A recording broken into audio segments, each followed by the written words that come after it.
I কি করতেছো তোমরা এখানে? সারা দিনটা যে কিভাবে গেল আমার ওরে বাবারে। আমার বাচ্চারা আমাকে সারা দিন মাথা ঘুরায় ঘুরায় রাখে, রান্না করার সময় পাইনি সারাদিন। তারপর অবশেষে দিন শেষে এসে আমাকে রান্নার জন্য প্রিপারেশন করতে হচ্ছে। এই যে দেখছো, এটা হচ্ছে আমার লন্ডনের লাউ। এটা হচ্ছে আমার গার্ডেনে হয়ে পড়ছে, কিভাবে হয়েছে জানি না। এক জাতের গাছ লাগানো হয়েছে, অন্য কোনো জাতের ফসল হয়েছে। কি মজার তাই না? লাগাইছি লাউ, হয়েছে কুমড়ো, মানে ব্যাপারটা হচ্ছে সেরকম। এটা হচ্ছে একটা কোরজেট, মানে বাংলাদেশে কি বলে, বাংলাদেশে হচ্ছে জুকুনি আছে, জুকুনির মতো লম্বা জাতের হয়। আমি লম্বা জাতের বীজ লাগাইছিলাম, গাছ লাগাইছিলাম, সেইখান থেকে এইটা হয়েছে গোল জুকুনি। এটাকে কোয়াশ বলে, লন্ডনে এটাকে কোয়াশ বলে। কোয়াশ জাতীয় ভেজিটেবল, স্কোয়াশ। স্কোয়াশ, আমি কোয়াশ বলতেছি, এটা স্কোয়াশ বলে। যাই হোক, এটা কিন্তু লাউয়ের কোনো অংশে কম না, একদম খেতে লাউয়ের মতো। আমি এটাকে রান্না করবো আজকে চিংড়ি দিয়ে, ভীষণ মজার হবে। আমার তো ভীষণ প্রিয়, প্রিয় ছিল না, হয়ে গেছে প্রিয়। হঠাৎ করে একদিন রান্না করার পর এত মজা হয়েছিল, তখন থেকেই এটা আমার প্রিয় হয়ে গেছে। এখন আমি এটাকে খাবো হচ্ছে কি দিয়ে, বাংলাদেশের চিংড়ি আর লন্ডনের লাউ, ঠিক না? যাই হোক, আমি এটাকে মজা করে কাটে নিচ্ছি আমার স্টাইলে। বাংলাদেশে তো বটি দিয়ে কাটতে খুব মজা লাগে, বাট আমি এই ছুরি দিয়ে এইভাবেই কাটতে ভালো লাগে। অন্যরা কীভাবে কাটে জানি না, এভাবে কাটে আমি তাড়াতাড়ি কাটি। আমার হাজব্যান্ড যখন আমাকে হেল্প করে, সে তখন দেখছি স্লাইস করে করে, একটা করে স্লাইস করে করে কাটতে, তারপরে আবার রাখে এরকম চপ করে করে আমাকে দেয়।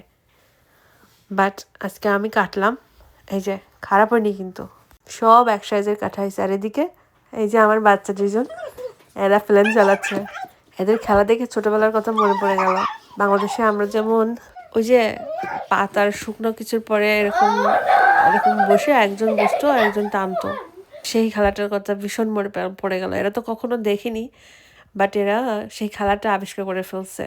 আসলে এটা খেলা তো খেলাই, প্রজন্ম যেটাই হোক না কেন।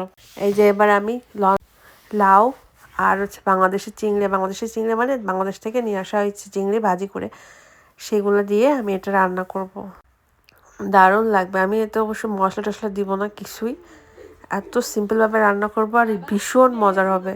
এদিকে আমার ছেলে দিদির সাথে খেলা করতে করতে, দিদি হাইড করছে, বাবু মোবাইল নিয়ে বসে পড়ছে। দিদিরে খুঁজবে কেন, খোঁজার টাইম নেই, এই জন্য সেটুকু সময় সে খেলা করে নিচ্ছে। আর আমার রান্নাটা প্রায় শেষের পথে।